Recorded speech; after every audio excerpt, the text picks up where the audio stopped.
तो भूकंप, जैसे यहाँ पर जो ज्वालामुखी आती है, ज्वालामुखी आने से जो है यहाँ पर जो है पृथ्वी हिलता है, इसको कहते हैं भूकंप, है ना।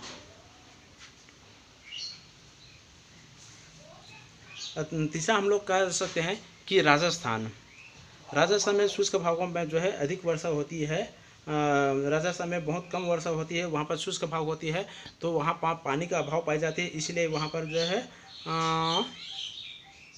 पानी का अभाव पाई जाती है, जिसके कारण वहाँ पर रहना पसंद नहीं करते हैं। अगला हम लोग कर सकते हैं धरातली उच्चवास।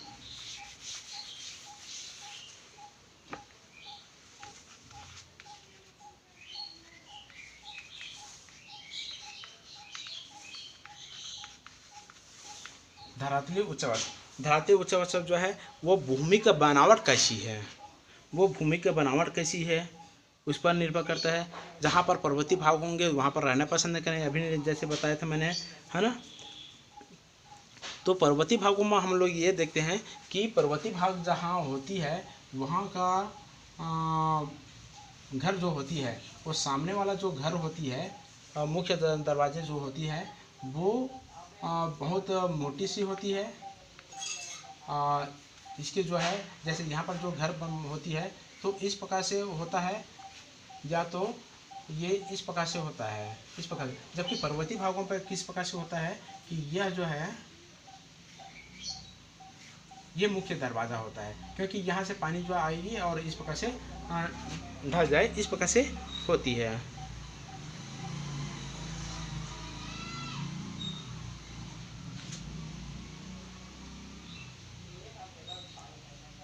या हम लोग ये कह सकते हैं धरातली शहर मैदानी भागों में रहते हैं, जहाँ पर दलदली भाग होंगे, जहाँ पर वनी भाग होंगे, वहाँ पर रहना पसंद नहीं करेंगे, है ना। सामाजिक दृष्टिकोण से हम लोग ये भी कर सकते हैं, सामाजिक सुरक्षा, गोपनीयता, एकरात्रता, मकान महत्वपूर्ण जो होते हैं, है ना। जिस प्रकार से मसाई लोग जो रहते हैं उस प्रकार से जो है बनाकर नहीं रह सकता। जैसे इस्मुको लोग भी जो रहते हैं बर्फ़ का जो बना कर घर रहते हैं उसको कहते हैं इग्लू। इग्लू जो पूरा बर्फ का जो कटिंग करते हैं, और कटिंग करने के बाद जो है उसको एक ऊपर के रखते रखते उसको ये निर्माण करते हैं, इसको इग्लू कहते हैं। अब हम ये दूसरी बात एक और महत्वपूर्ण भाग देखें,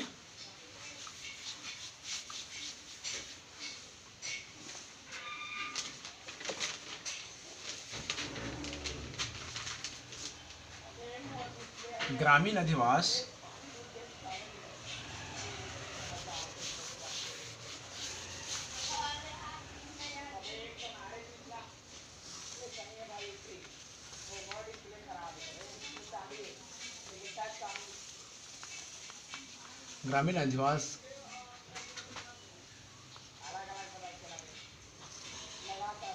ग्रामीण अधिवासियों को प्रभावित करने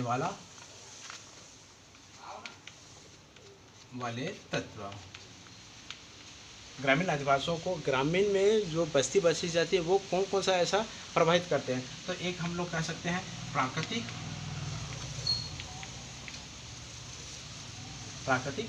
कारक, और दूसरा हम लोग कह सकते हैं कि जाति एवं सांस्कृतिक कारक।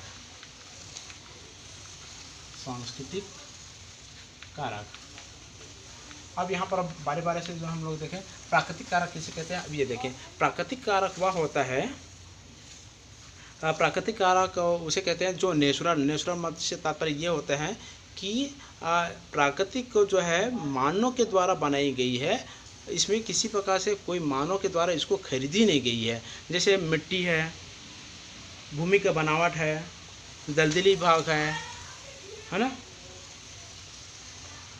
आदि।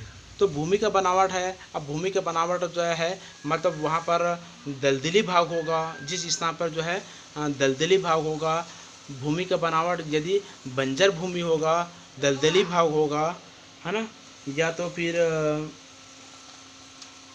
और उपयुक्त भाग नहीं होगी, रहने की योग्य नहीं होगी, तो ऐसे स्थानों पर रहना पसंद नहीं करेंगे।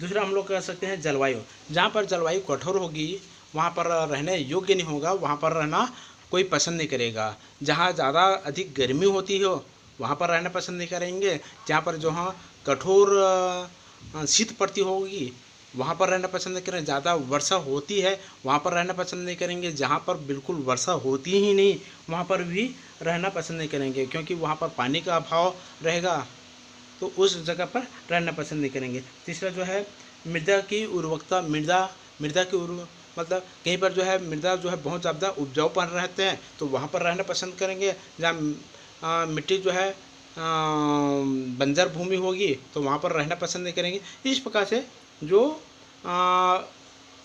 प्राकृतिक कारक है जो होगी वो उस पर निर्भर करती है। दूसरा जो है सांस्कृतिक कारक। सांस्कृतिक कारक से तात्पर्य होता है जब मानव के द्वारा जो प्राकृतिक कारक में जो पाए जाते हैं, पेड़ पाए जाते हैं, खनन पाया जाता है ना, किसी प्रकार से खनन, चाहे लौह खनन कह सकते हैं, किसी प्रकार से भी हो, जब मानव के द्वारा इस प्राकृतिक को सामंजस्य स्थापित करके अपना उसको जब अपना एक नया रूप दे देता है, उसी के द्वारा एक नया कोई वस्तु को बनाई जाती है, उसको सांस्कृतिक किया जाता है। अर्थात सांस्कृतिक तात्पर्य जो है मानव के द्वारा बनाई गई वस्तुओं को सांस्कृतिक कहते हैं। जैसे कोई पेड़ है, उस पेड़ को पेड़ जो है एक प्राकृतिक हुआ, मानव जो है उसको काटा और काटने के बाद अपनी आवश्यकताओं को पूर्ति करने के लिए जो है एक दरवाज़ा बनाया, खिड़की बनाया, टेबल बनाया, तो वो जो है क्या हुआ, सांस्कृतिक हुआ, है ना। उसी प्रकार से जो खनन की बात किया, खनन में जो है उत्खनन किया, उसके बाद अपनी आवश्यकताओं को पूर्ति उसको संसाधित किया, संसाधित जो है एक भाग जो हुआ जो कच्चा माल हुआ जिसमें संसाधित किया, जिसमें जो बेकार पत्थर निकला, एक जो है लोहे के रूप में, अब लोहे का रूप में वो जो है अपनी आवश्यकताओं की पूर्ति के रूप में अपने कुछ भी बना लिया है ना। तो इस प्रकार से जो मानव के द्वारा बनाई गई वस्तुएं होती हैं वो कृत्रिम होती है। तो इस प्रकार से मैंने आज ग्रामीण अधिवास के बारे में पूरा डिटेल कर किया हूँ। इसमें आप लोग अच्छे से कई बार इसको वीडियो को सुनना बिल्कुल फ़ायदेमंद होगा। और किसी प्रकार से किसी को कोई भी प्रश्न पॉइंट जो समझ में नहीं आया तो आप जो है मेरा इस नंबर पे आप जो है कॉल कर सकते हैं, या व्हाट्सएप पे, या तो मेरे को कॉल कर सकते हैं, है ना। और मेरा नंबर है 9131583459।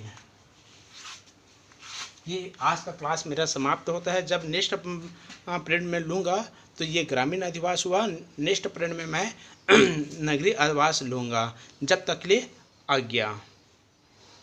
Thank you.